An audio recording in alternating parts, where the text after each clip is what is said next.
Bonsoir à tous. COP22 au Maroc, la rencontre internationale sur le climat s'est ouverte ce matin à Marrakech. Cette COP dite de l'action vise la concrétisation des axes de l'accord de Paris. Le chef de l'État ivoirien s'exprime aujourd'hui devant l'Assemblée. Journée nationale de la paix ce mardi 15 novembre. Partout dans le pays, des messes spéciales pour la paix, des rencontres de sensibilisation à la culture de la paix et des marches dédiées à la paix en Côte d'Ivoire, dans le district d'Abidjan et aussi à Yao. La Côte d'Ivoire vers l'autosuffisance en protéines avicoles avec 96% de la production nationale. Le dynamisme de ce secteur est en partie dû aux différents projets d'appui à la production avicole mis en place par le gouvernement ivoirien en 2012. Et en Égypte, la justice a annulé la peine de mort de l'ex-président Mohamed Morsi. Il avait été condamné à mort en juin 2015. La justice réclame cependant la tenue d'un nouveau procès devant une cour criminelle. La paix n'est pas un vain mot, mais un comportement. C'est avec cette célèbre pensée du président Félix Houphouët-Boigny que nous vous disons bonsoir. Aujourd'hui, 15 novembre, c'est la journée nationale de la paix. Merci d'être sur RTI 1. La COP22 s'est ouverte ce matin à Marrakech au Maroc. Face à la menace du réchauffement climatique, la Convention cadre des Nations Unies pour les changements climatiques compte à ce jour 197 membres, tous réunis ce mardi. Le président Alassane Ouattara prend une part active à ce sommet appelé COP de l'action. La cérémonie d'ouverture a été marquée par les allocutions du roi du Maroc Mohamed VI, du secrétaire général de l'ONU Ban Ki-moon et du président français. Le président François Hollande a appelé les différents pays à l'action, à l'application des grandes décisions prises à Paris il y a un an. Nous sommes ici rassemblés à Marrakech, un an après. L'accord était historique et ce que nous devons dire ici, c'est que cet accord est irréversible. Il est irréversible en droit. Il est entré en vigueur le 4 novembre.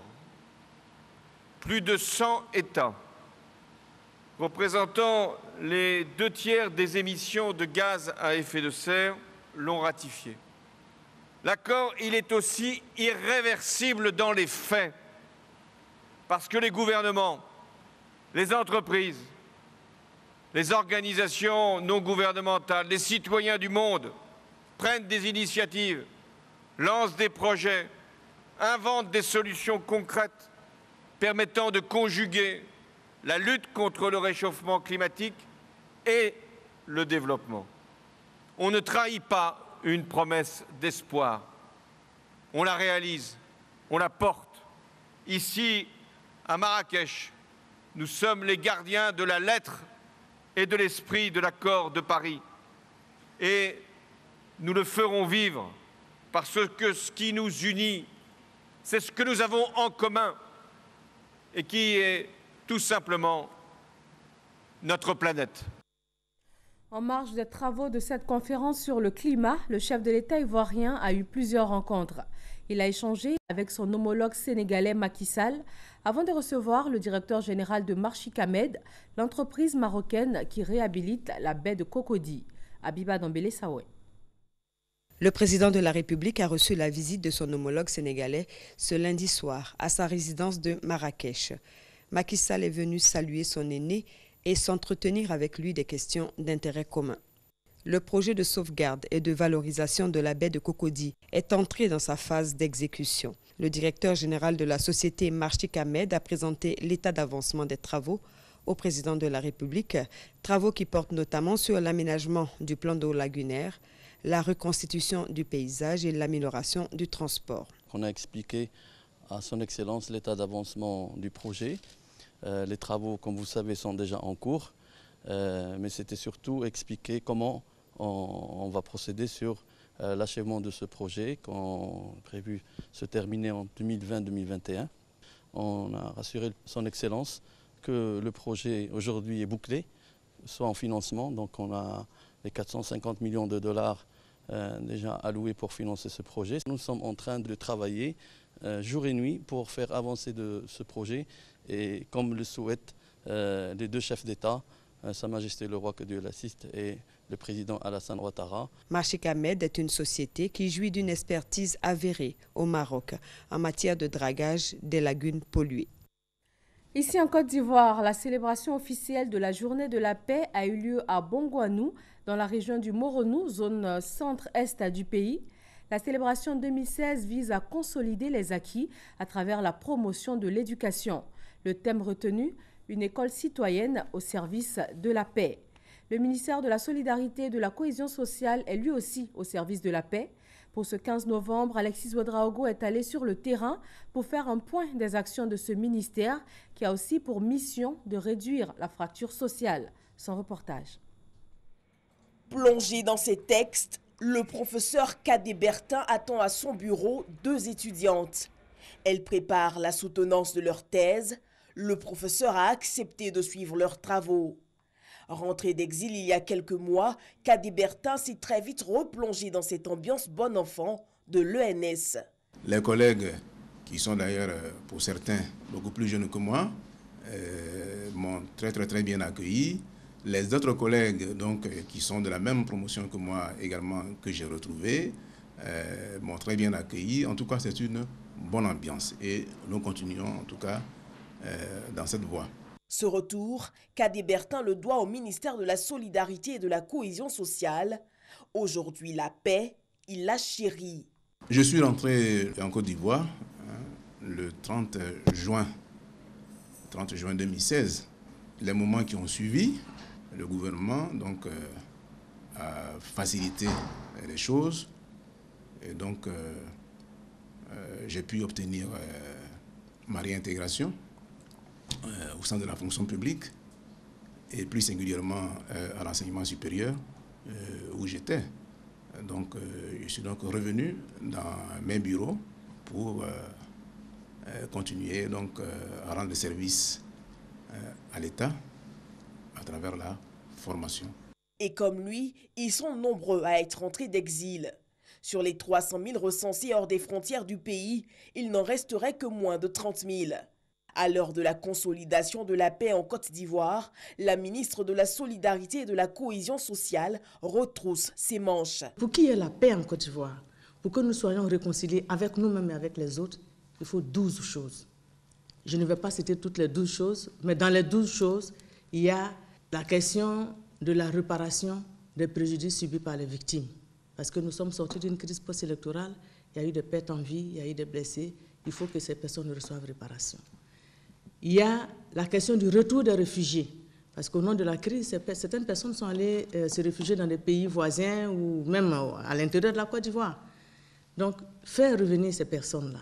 Dialogue intercommunautaire, dialogue institutionnel avec la création d'un ministère dédié au dialogue politique, réhabilitation des infrastructures, réparation et indemnisation des victimes, dégel des avoirs et grâces présidentielles, autant d'actions pour briser la glace entre Ivoiriens. Cette année, les enfants sont la cible de la Journée nationale de la paix. C'est dans leur cœur que l'État veut faire germer la notion de paix. Il faut cultiver la paix dès le bas âge.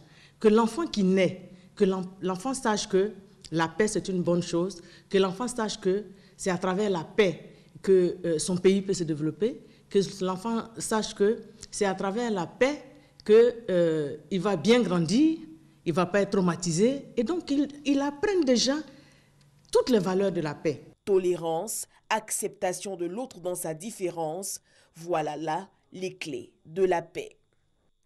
À l'occasion de ce 15 novembre, date symbolique pour célébrer la paix, de nombreuses activités ont eu lieu un peu partout dans le pays.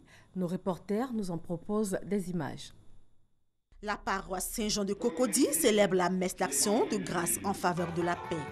C'est l'occasion pour Monseigneur Boniface Ziri d'inciter le peuple de Dieu à la réconciliation en vue de la manifestation de la paix. Le premier village de l'homme, c'est le cœur des autres.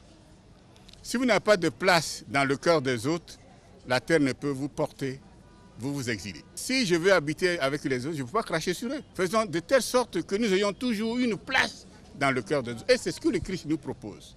Lui qui est le briseur de frontières. Voilà. Donc ce matin, nous sommes venus à lui pour qu'il nous réapprenne à nous accepter dans nos différences. Les fidèles heureux de participer à cette messe invitent les Ivoiriens au renouvellement des cœurs et à être des partisans de la paix. Une célébration eucharistique placée sur le thème « La miséricorde, source de réconciliation, de paix ». À Port-Bouët-Gonzagueville, une population diversifiée, le choc des cultures entraîne souvent des frictions. Le mouvement national pour la consolidation de la paix en Côte d'Ivoire veut développer l'esprit de convivialité. Une rencontre alors avec les populations ce 15 novembre pour parler de paix. Il est question maintenant qu'on puisse non seulement travailler dans la paix, mais bâtir une nation forte, une nation où règne la démocratie, une nation où règne l'esprit de convivialité.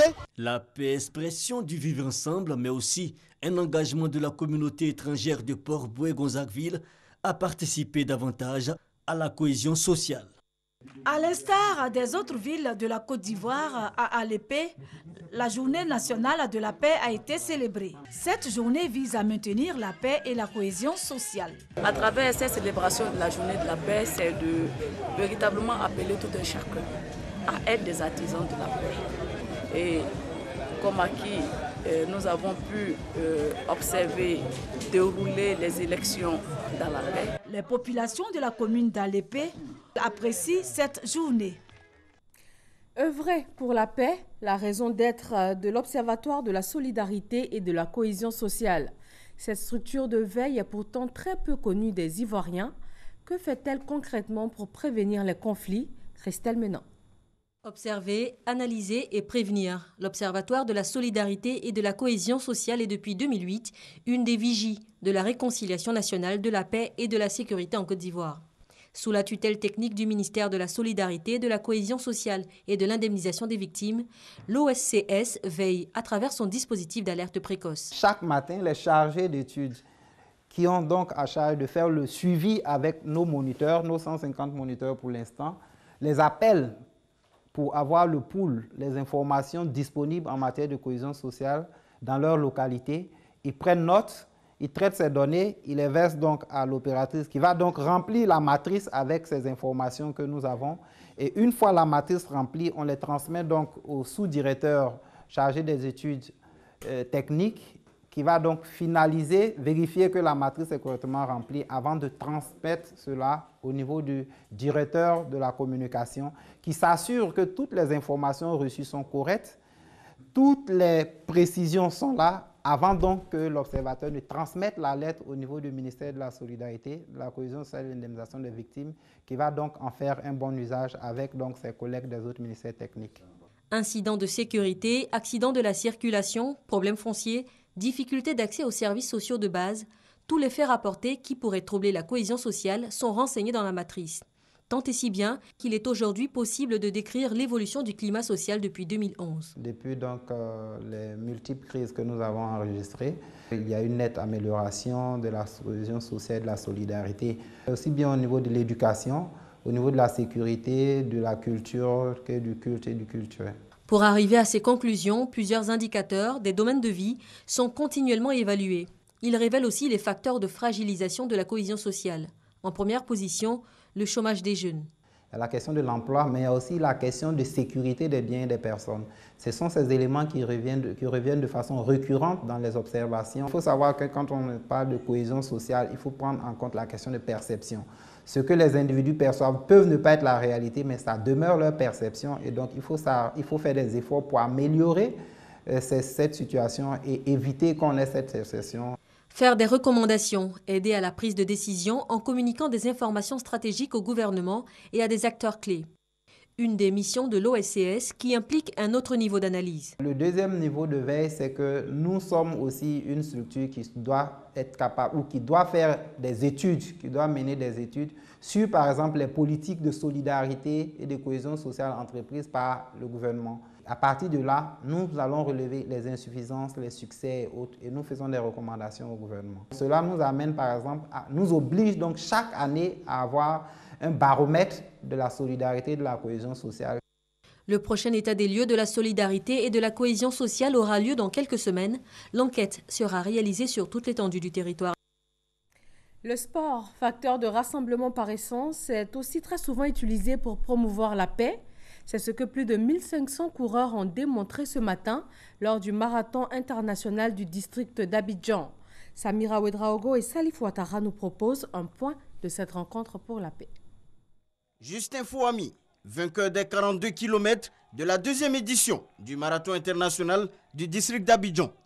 En 2h29 minutes 7 secondes, le Camerounais a conquis les 42 km du circuit. L'épreuve est la distance la plus grande du marathon. J'ai juste couru, relâché, je ne me suis pas donné à fond. Puisque moi je suis venu d'abord tester le climat, voir comment ça doit se passer pour les Jeux de la francophonie. C'est devant l'hôtel du district autonome d'Abidjan que le top départ a été donné par les officiels. Un tour du plateau, passant par Marcory et revenant sur Treichville, a donné raison pour l'épreuve des 21 km hommes à l'Ivoirien Serge Aokwame en 1h09 minutes 35 secondes. En 21 km dames, c'est la Togolaise Tcharom Kweta Chochou qui s'adjuge la première place du podium. Plus nombreux, les marathoniens des 3 km et 10 km ont célébré à travers le sport la paix. Le 15 novembre est journée nationale de la paix. Les organisateurs se réjouissent de cet engouement autour du marathon. Nous essayons de professionnaliser ce marathon. Vous avez vu l'engouement qu'il y a eu. Nous avons fait, comme je l'ai dit, 15 000 dossards. Il y en a beaucoup qui ont couru 100 dossards. On a dépassé la barre des 15 000 participants. Je pense que sur le plan populaire, c'est une réussite. Symbole d'une paix désormais ancrée dans les mœurs, le marathon international parcourt 5 grandes communes abidjanaises. Plateau, Treichville, Marcory, Cocody et Adjamé. Le sport pour consolider la paix, mais la paix ne va pas sans la sécurité. Les pays de la sous-région s'unissent pour faire face aux défis sécuritaires. Une trentaine d'auditeurs en provenance de 14 pays africains, des experts africains et français sont réunis à Abidjan.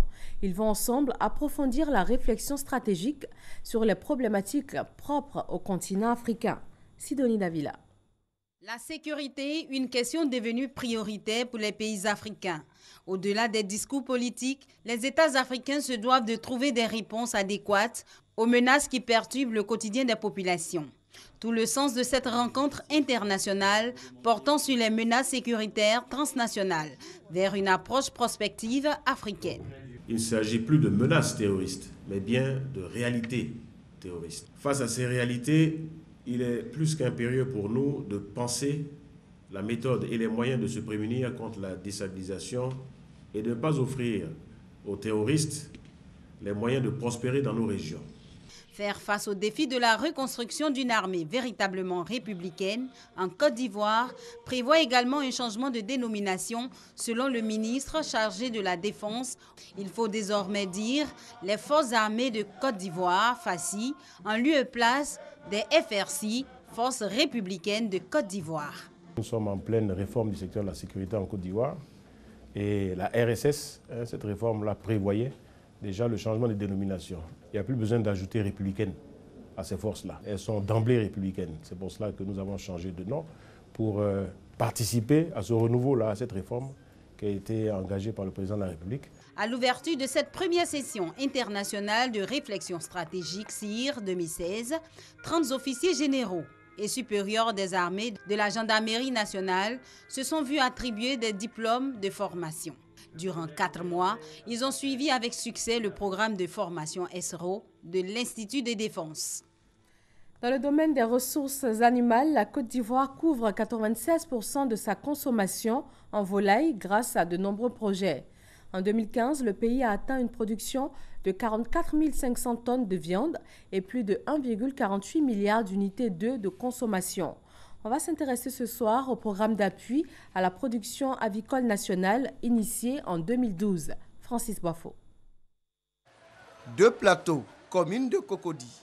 À certains endroits de cette rue, des images qui donnent l'appétit. Envie de manger du poulet. Ange Priva Oyuru est un habitué de cette rue. J'ai l'habitude de consommer du poulet. Bon, disons 3 fois dans la semaine. Je mange avec des amis, papa, maman, tout le monde. En tout cas, à la maison, tous, on mange du poulet. En Côte d'Ivoire, le poulet est l'un des mets les plus prisés, que ce soit à des occasions heureuses comme malheureuses. Il occupe la 3e place après le poisson et la viande de bœuf en termes de consommation de protéines animales et halieutiques. En 2015, la consommation annuelle était estimée à 44 500 tonnes contre 22 354 tonnes en 2011. Alors, question, tous ces poulets proviennent-ils des fermes ivoiriennes? Nous avons une production qui couvre la consommation à hauteur de 96% pour ce qui concerne la viande de volaille et 100% pour les œufs de consommation. Ce qui fait un gap de 4% à combler pour permettre à la Côte d'Ivoire d'être autosuffisante en protéines avicoles. Par rapport à la production de poissons qui couvre seulement 22% de la consommation nationale, on peut dire que beaucoup d'efforts ont été faits par le gouvernement dans ce secteur à travers plusieurs projets. L'exemple du programme d'appui à la production avicole nationale PAPAN, mis en œuvre en 2012 par le ministère des Ressources animales et halieutiques. Le PAPAN vise à renforcer les capacités des aviculteurs et à mettre à disposition des financements pour l'extension de leurs fermes ou activités.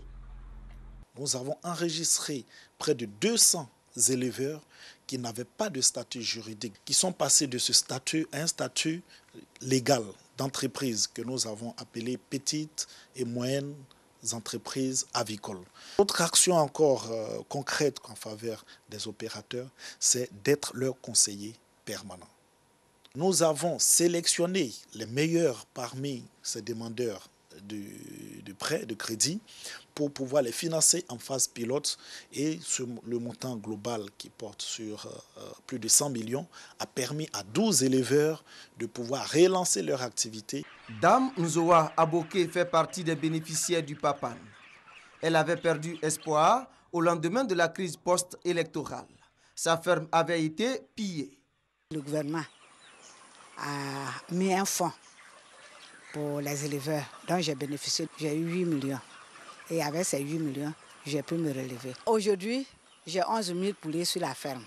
Des résultats qui permettent d'accroître la production nationale, donc de satisfaire la disponibilité de consommation du kilogramme de poulet par habitant par an. Il est passé de 0,84 kg en 2008 à 1,96 kg. Des efforts certes, mais beaucoup reste à faire pour atteindre la moyenne de consommation en Afrique qui est de 4 kg par habitant par an, ce qui implique une augmentation de la production nationale. Le gouvernement veut atteindre 60 000 tonnes de viande de volaille en 2020 contre 44 500 tonnes actuellement. Dans cette perspective, le ministère des Ressources animales et halieutiques encourage les initiatives dans le secteur avicole. Pour mieux faire la promotion de ce secteur et surtout appuyer les producteurs, un forum sur les investissements en aviculture est prévu du 22 au 24 novembre prochain ici à Abidjan. Le forum Avi Invest. Près de 300 personnes venant du Brésil, de l'Inde, de la France, d'Afrique du Sud, de la Tunisie et du Sénégal prendront part à cette rencontre pour booster l'aviculture en Côte d'Ivoire à travers des partenariats entre les fermiers ivoiriens et leurs collègues de ces autres pays. Nous vous le disions tantôt, l'intervention du président Alassane Ouattara était attendue au Maroc à la COP 22. C'est désormais chose faite. Nos envoyés spéciaux à Marrakech nous en proposent un extrait. Majesté, Altesse, Excellences, Mesdames, Messieurs les Présidents, après le succès de la COP 21 à Paris, notre conférence se tient sous le signe de l'espoir, suite à l'entrée en vigueur en un délai record de l'accord de Paris.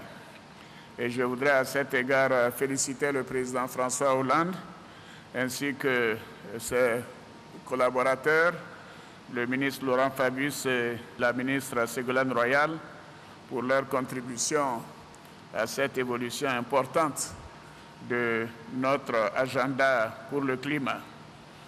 L'accord de Paris a été ratifié par la Côte d'Ivoire et aussi par une majorité requise des pays membres. Et il s'impose désormais à tous nos États. Le moment est venu donc de rendre l'accord de Paris irréversible. Et j'ai bien noté la contribution du président français qui disait que cet accord est maintenant irréversible en droit comme en fait.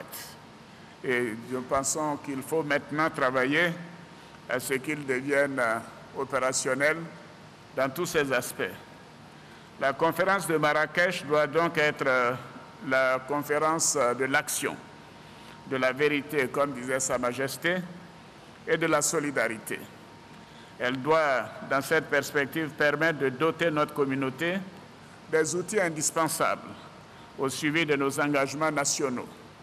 Elle doit aussi permettre de poursuivre la mobilisation des ressources attendues par les pays en développement dans le cadre de leur adaptation aux effets du réchauffement climatique. Toutefois, comme l'indiquent les dernières déclarations du secrétaire général des Nations Unies, l'objectif de limiter le réchauffement de la planète à 2 degrés, voire 1 degré centigrade d'ici à 2100, ne sera pas atteint avec le niveau actuel de nos engagements. Nous devons donc collectivement aller plus loin dans nos efforts afin d'éviter à notre planète des phénomènes climatiques de plus en plus dévastateurs. C'est dans ce cadre que mon pays soutient l'initiative africaine sur les énergies renouvelables, qui permettra d'assurer une transition vers des économies bas carbone. La Côte d'Ivoire tiendra ses engagements annoncés à Paris, notamment dans le domaine de la transition énergétique, par une agriculture intelligente face au climat, ainsi que par la préservation et la protection de l'environnement. Majesté, Altesse, Excellences, Messieurs et Mesdames les Présidents, les drames des réfugiés climatiques qui se déroulent en Méditerranée, au Sahel et dans le Pacifique est une menace réelle pour la paix et la sécurité internationale, face à laquelle le Conseil de sécurité des Nations Unies devrait réagir avec plus de vigueur. La Côte d'Ivoire, qui est candidate à un siège de membre non permanent au Conseil de sécurité des Nations Unies pour la période 2018-2019, compte sur le soutien de chacun de vos pays. Elle entend se joindre aux autres membres du Conseil de sécurité pour que le débat sur cette question débouche sur de réelles solutions, en faveur notamment des petits États insulaires du Pacifique. Mesdames et Messieurs, la conférence de Marrakech nous donne l'opportunité d'aller plus loin. Elle sonne la mobilisation générale en faveur de la mise en œuvre intégrale de l'accord de Paris. La Côte d'Ivoire, pour sa part, y est résolument engagée. Voilà le président Alassane Ouattara à la tribune de la COP22 au Maroc. Il a dit que la Côte d'Ivoire va tenir ses engagements en matière de lutte contre le réchauffement climatique. En Égypte, la justice a annulé la peine de mort de l'ex-président. La Cour de cassation a ordonné la tenue d'un nouveau procès contre Mohamed Morsi, condamné à mort en juin 2015. Pour des évasions massives de prison et des attaques contre la police durant la révolte de 2011, la justice réclame la tenue d'un nouveau procès devant une cour criminelle. Terminons en sport. Pour la seconde fois de leur histoire, la Côte d'Ivoire et la France s'affrontent sur un terrain de football. Le match amical Côte d'Ivoire-France va se jouer dans une trentaine de minutes. La rencontre vous sera bien sûr retransmise en direct sur RTI 1.